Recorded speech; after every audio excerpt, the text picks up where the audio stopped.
Species concept. ठीक है, तो आज हमारा टॉपिक है स्पीसीज कंसेप्ट।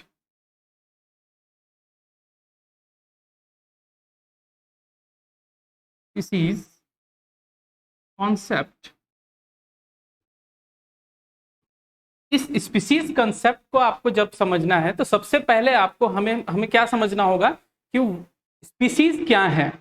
ठीक है, तो स्पीसीज क्या है, हम लोग 8-9 से ही पढ़ते आ रहे हैं कि स्पीसीज वो हैं जो खुद में रिप्रोड्यूस करते हैं और एक ऐसा जो जेनेटिक मटेरियल ट्रांसफर करते हैं और जो उनकी प्रोजेनी होते हैं, मतलब जो नेक्स्ट जनरेशन में आते हैं वो फर्टाइल होते हैं। दैट मीन्स कि कहने का मतलब ये है कि अगर एक स्पीसीज है और अगर एक स्पीसीज है तो दोनों के जो ऑफस्प्रिंग आएंगे, ऑफस्प्रिंग मतलब नेक्स्ट जनरेशन वाले, वो भी क्या कहेंगे, वो भी क्या होंगे, फर्टाइल होंगे।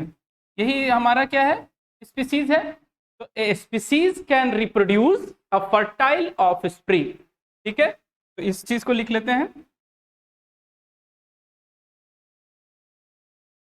Species can reproduce fertile offspring।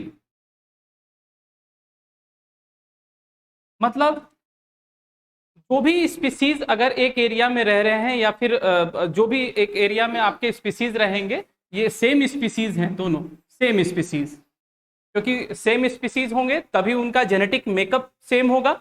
अगर जेनेटिक मेकअप सेम होगा तो सेम जीन जो इस स्पीसीज के पास जीन है वही सेम जीन इस स्पीसीज थोड़ा सिमिलर होगा, क्योंकि अगर दोनों स्पीसीज सेम है तो जीन सेम होंगे और जो ऑफस्प्रिंग आएगा उसमें भी सेम जीन्स आएगा। ठीक है, सेम जीन्स। तो स्पीसीज का यही कंसेप्ट है कि जो भी मटेरियल होंगे, जेनेटिक मटेरियल, वो क्या करेंगे, रिप्रोड्यूस करेंगे और अपने जो ऑफस्प्रिंग आएंगे उसमें भी वही सेम वायबिलिटी वाले जीन्स जाएंगे, जो कि एक ऑफस्प्रिंग कहलाएंगे फर्टाइल ऑफस्प्रिंग। फर्टाइल ऑफस्प्रिंग क्यों बोल रहे हैं, क्योंकि फर्टाइल स्प्रिंग ऑफस्प्रिंग कहने का मतलब यह है कि अब वो जो फर्दर फिर नेक्स्ट क्या करेंगे, फिर से रिप्रोड्यूस करेंगे, वही स्पीसीज कहलाते हैं। ठीक है, क्योंकि ये अगर फर्टाइल है तो नेक्स्ट जनरेशन में जब इसको फर्टिलिटी करेंगे तो भी जो स्पीसीज बनेगा वो भी फर्टाइल होगा। तो इस तरह से वो चलता रहेगा। समझ में आ रहा है? चलिए, तो अब हम लोग देखते हैं कि जो फर्टाइल है, लेकिन अब कुछ एक्सेप्शंस हो जाते हैं बार बार कि अगर आप देखेंगे कि दो स्पीसीज हैं, अगर सपोज कीजिए यहाँ पे एक स्पीसीज है, स्पीसीज हम लिख देते हैं यहाँ पे स्पीसीज 1, ठीक है, और ये स्पीसीज 2, दो स्पीसीज हैं। दो स्पीसीज को क्या करते हैं, मेटिंग करवा देते हैं। तो मेटिंग करवाने के बाद एक जो अलग स्पीसीज बनेगा वो क्या बनेगा, हाइब्रिड स्पीसीज जिसको बोलते हैं। जैसे आप बुक्स में भी बहुत सारा एग्जांपल देखते होंगे, तो एक जो बेस्ट एग्जांपल होता है वो आप देखते हैं यहाँ पे कि जो क्या है, horse, female horse, female horse और मेल, मेल क्या, डोंकी। ठीक है, डोंकी एंड हॉर्स। ठीक है, स्पीसीज 2 मैंने यहां लिखा है। वो क्या कर रहे हैं, क्या बना रहे हैं, जिसको बोलते हैं म्यूल। आपने नाम सुना है म्यूल का, है ना, दैट इज म्यूल। क्या कर रहे हैं, फीमेल हॉर्स और मेल डोंकी को मिक्स करवा रहे हैं और मिक्स करवाने के बाद क्या हमें ऑफस्प्रिंग मिल रहा है जिसको म्यूल कह रहे हैं। तो म्यूल, जिसको खच्चर बोलते हैं हम लोग हिंदी में, खच्चर। ठीक है, तो ये भी आप स्पीसीज कंसेप्ट कह लो। जो स्पीसीज कंसेप्ट क्या है, स्पीसीज कंसेप्ट यहां मैंने लिखा है, स्पीसीज क्या है, तो species can reproduce a fertile offspring. जो जीन्स एक स्पीसीज के हैं वही जीन्स ट्रांसफर होंगे नेक्स्ट जनरेशन वाले ऑफस्प्रिंग में। ठीक है, और जो क्या होगा, फर्टाइल होगा। इस चीज को हमेशा नोट कर ले कि जो एक ऑफस्प्रिंग है उसका दूसरा जब ऑफस्प्रिंग आएगा तो वो हमेशा फर्टाइल होगा। आप यहां पे देख लो, स्पीसीज, दो स्पीसीज हैं, स्पीसीज 1 एंड स्पीसीज 2। सिमिलर दोनों नहीं है, दोनों के जेनेटिक वेरिएशन दोनों चेंज है, क्योंकि हॉर्स एक अलग स्पीसीज है, डोंकी अलग स्पीसीज है। तो हम अगर इन दोनों की मेटिंग करवाते हैं तो हमें मिलता है म्यूल, खच्चर, ठीक है, दोनों का हाइब्रिड। बट अगर आप देखोगे तो म्यूल जो है वो फर्टाइल नहीं होगा, ठीक है, नॉट फर्टाइल, ठीक है। अब अगर हम इसको क्या कर रहे हैं, आने वाले जनरेशन के लिए अगर हम चाह रहे हैं कि हम क्या करें, दोनों स्पीसीज को एक नया स्पीसीज बना दे, तो अगर जब आप नया स्पीसीज बनाएंगे तो कभी भी वो हाइब्रिड जो है स्पीसीज कभी भी फर्टिलिटी शो नहीं करेगा। दैट मीन्स कि ये अपने पूरे जनरेशन में कभी भी फर्टिलिटी शो नहीं कर सकता, मतलब अपने जो बच्चे हैं अब इसके नेक्स्ट वो जनरेशन नहीं बना सकते हैं। जैसे आप देखते हैं सीड्स में, जो प्लांट के सीड्स होते हैं, आजकल हाइब्रिड मैकेनिज्म है, सीड्स को हाइब्रिड हाइब्रिड हाइब्रिड टेक्नोलॉजी से क्या करते हैं, अधिक प्रोडक्शन करने के लिए हाइब्रिड का यूज करते हैं। और हाइब्रिड के यूज करने में क्या होता है, जो सीड होगा, ठीक है, हाइब्रिड सीड, वो क्या करेगा, ग्रोथ तो आपको अच्छा करेगा, लेकिन क्या करेगा कि जब उसका अगर आप सीड यूज कर सकते हैं तो फिर वो वहां पे उसको ग्रो नहीं करेगा। तो इसीलिए आप यहां देख रहे हैं जो स्पीसीज है, मेन स्पीसीज का आपको यही होता है कि जो स्पीसीज है वो रिप्रोड्यूस कर सकते हैं, बट आपका फर्टाइल ऑफ स्प्रिंग आएगा, ठीक है, समझ में आ रहा है। तो स्पीसीज हमारा यही है। अब हम लोग देखेंगे स्पीसीज कंसेप्ट, कि स्पीसीज कंसेप्ट में कितने सारे जो थ्योरीज हैं उसको लेके चला गया है, और कौन कौन सा थ्योरी एक्सेप्ट किया गया है कि हाँ ये है जो स्पीसीज का एक अच्छा आपका ड्रॉबैक बन सकता है। तो ये क्लियर है, समझ में आ रहा है, इसमें कोई कंफ्यूजन? इसमें मैंने बस आपको यही बताया है कि स्पीसीज किसको कह सकते हैं, तो स्पीसीज उसी को कह सकते हैं कि एक स्पीसीज जो कि जेनेटिकली सिमिलर हैं, दोनों के जीन्स सिमिलर हैं, वो क्या कर रहे हैं, रिप्रोड्यूस कर रहे हैं, क्योंकि रिप्रोडक्शन ही क्या है, ग्रोथ का एक मैकेनिज्म है और इन्वायरमेंट में रहने का। तो अगर जो फिट है वो रिप्रोड्यूस करेंगे और फर्टाइल ऑफ स्प्रिंग लाएंगे, ठीक है, समझ में आ गया। लेकिन जब भी हम अगर दो स्पीसीज को मिलाने की कोशिश करेंगे तो हमारा हाइब्रिड जो है वो फर्टाइल ऑफ स्प्रिंग नहीं आएगा। क्लियर हो गया, ये हो गया स्पीसीज का मतलब। अब हम लोग देखते हैं कि स्पीसीज कंसेप्ट में किन किन चीजों को रखा गया है। तो स्पीसीज कंसेप्ट, स्पीसीज कॉन्सेप्ट,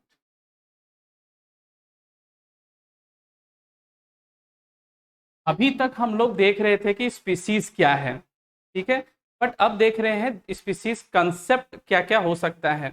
तो आप देखेंगे कि तो 20 ऐसे स्पीसीज को डिफाइन किया गया है, 20 स्पीसीज,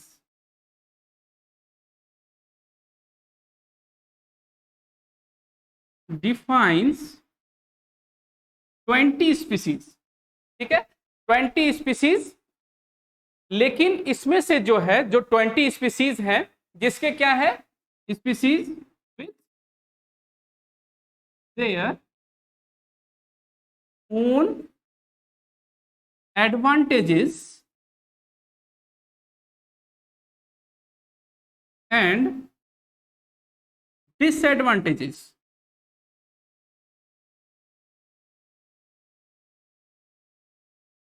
ठीक है। 20 स्पीसीज को डिफाइन किया गया है साइंटिस्ट के द्वारा, जो डिफरेंट डिफरेंट साइंटिस्ट हैं वो अपना अपना एक कंसेप्ट दिए हैं स्पीसीज कंसेप्ट को डिफाइन करने के लिए, कि हाँ ये जो स्पीसीज हैं ये इस टाइप की स्पीसीज हैं। इस तरह से 20 स्पीसीज, ठीक है, इस चीज को हमेशा याद रखिएगा, कभी कभी पूछता है, ठीक है। तो 20 स्पीसीज को डिफाइन किया गया है, लेकिन उनमें से जो सबसे ज्यादा माना गया है उसमें से सिर्फ और सिर्फ 4 ऐसे स्पीसीज हैं जिसको इसके कैटेगरी में रखा गया है, जो एक स्पीसीज कंसेप्ट को अच्छा खासा बयां करता है, ठीक है। तो इसको देखते हैं। तो अगर आप देखेंगे तो there is a considerable debate about that, जो भी आपके स्पीसीज हैं, तो कंसीडर जो है वो 4 स्पीसीज को किया गया है, कंसीडर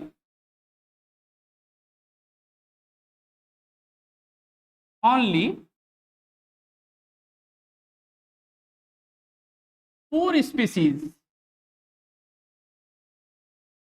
ठीक है, 4 स्पीसीज, 4 स्पीसीज को कंसीडर किया गया है। कौन कौन है? तो फर्स्ट बायोलॉजिकल, ठीक है, बायोलॉजिकल स्पीसीज। दूसरा हो जाएगा फाइलोजेनेटिक,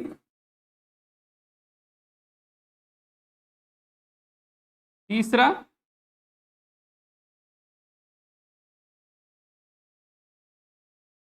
इवोल्यूशनरी, ठीक है, और चौथा है हमारा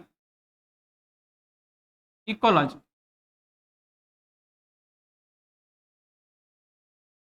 इकोलॉजिकल स्पीसीज, ठीक है। जो 20 स्पीसीज को डिफाइन किया गया है बहुत सारे साइंटिस्ट के द्वारा, उसमें से जो कंसीडर हुआ है, जिसको माना गया है कि हाँ ये कंसिडरेबल है, उसमें से सिर्फ और सिर्फ ये 4 स्पीसीज ऐसे हैं, जो थ्योरी है 4 स्पीसीज की, उनको माना गया है कि हाँ ये एक अच्छे कंसीडर किए जा सकते हैं। उसमें से भी आप देखेंगे कि चारों में से भी कोई एक बेस्ट होगा, कोई उससे नीचे होगा। तो चलिए हम लोग स्टार्ट करते हैं कि कैसे कैसे ये लोग सारे अपने थ्योरी दिए थे। तो फर्स्ट स्टार्ट करेंगे हम लोग biological species. First topic is biological species. Biological species, biological species given by Ernst Mayr,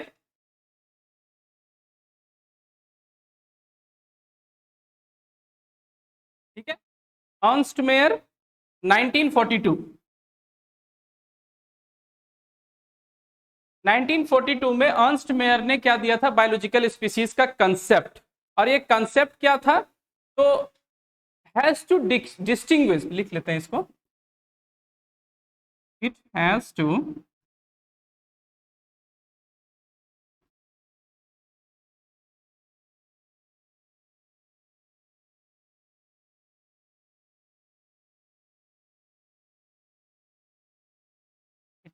distinguish morphological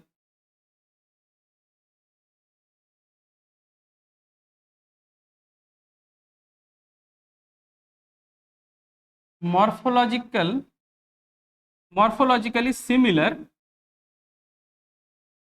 and reproductively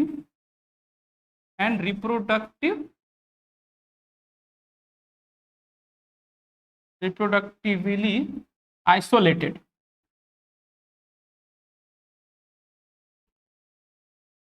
देखिए, it has to distinguish morphologically similar and reproductively isolated. ये जो reproductively isolated कहा गया है, वो क्या कह रहे हैं हमारे जो अर्नस्ट मेयर साहब हैं, उन्होंने कहा ये सेम स्पीसीज का एक कंसेप्ट को निकाला। सेम स्पीसीज का जो हमारा डेफिनेशन था कि जो एक सेम टाइप के स्पीसीज हैं, वो क्या कर रहे हैं, दूसरे जनरेशन में जो जीन्स का ट्रांसफर कर रहे हैं। हम क्या करते, क्या है, जीन्स का ही ट्रांसफर करते हैं। आप अगर देख लो, ये क्रोमोसोम है, ठीक है, फीमेल, और दूसरा मेल। जो ये प्रोजेनी बनाएंगे, तो प्रोजेनी बनाएंगे तो 23 पेयर, और ये 23 पेयर, यहां बन गया 46, ठीक है। तो 50% यहां, 50% ये। तो जो जीन्स का ट्रांसफर हो रहा है जनरेशन वाया जनरेशन, तो इन्होंने भी सेम चीज को कहा कि स्पीसीज उसी को कह सकते हैं जो कि सेम अपने जो जेनेटिक मेकअप है, वही जेनेटिक मेकअप जा रहा है कहां पे, नेक्स्ट जनरेशन में। तभी इन्होंने क्या कहा, मॉर्फोलॉजिकली सिमिलर। मॉर्फोलॉजिकली सिमिलर मतलब एक जैसा दिखने वाला, दोनों एक जैसा दिखेंगे। And reproductively isolated. Reproductively isolated मैंने जो पिछले क्लास में है आपको बताया था, जब स्पेसिएशन पढ़ रहे थे। स्पेसिएशन में क्या पढ़े थे हम लोग, एक रिप्रोडक्टिवली आइसोलेटेड का मतलब क्या बताए थे कि अगर यहां पे क्या है अगर कुछ डिफरेंसेस आ जाएंगे, जो बताया था ना डिजास्टर, अगर डिफरेंस आ गया, सपोज जो ये आपको एग्जांपल दिया था स्क्वेरल का, याद है स्क्वेरल,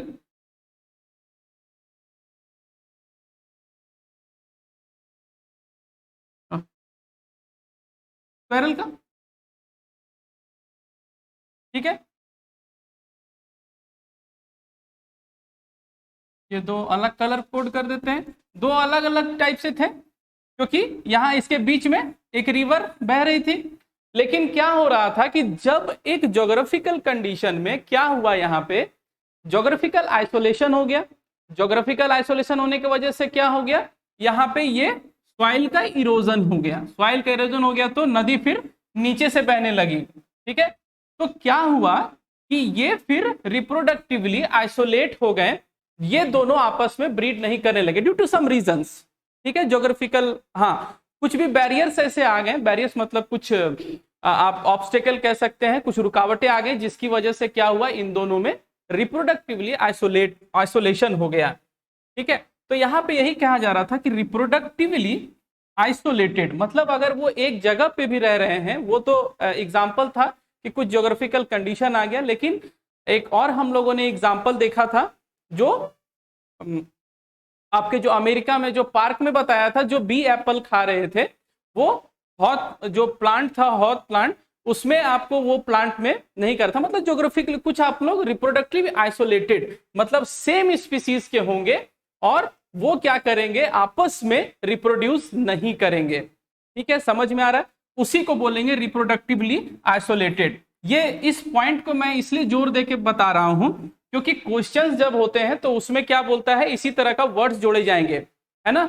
जब आपको मॉर्फोलॉजिकली सिमिलर वर्ड मिलेगा, रिप्रोडक्टिवली आइसोलेटेड वर्ड मिलेगा, तो आपका ध्यान यहां पे डायरेक्ट जाना चाहिए, ठीक है। जैसे एक एग्जाम्पल है, अगर आप एक एग्जाम्पल देखो, इन्होंने जो एक एग्जाम्पल दिया वो इनका दिया, द नॉर्दर्न लेपर्ड फ्रॉग और साउदर्न लेपर्ड फ्रॉग, ये दोनों क्या है, देखो आप अगर ध्यान से देखोगे तो स्पीसीज सेम है, मॉर्फोलॉजिकली सिमिलर, मैंने आपको बताया मॉर्फोलॉजिकली सिमिलर होगा।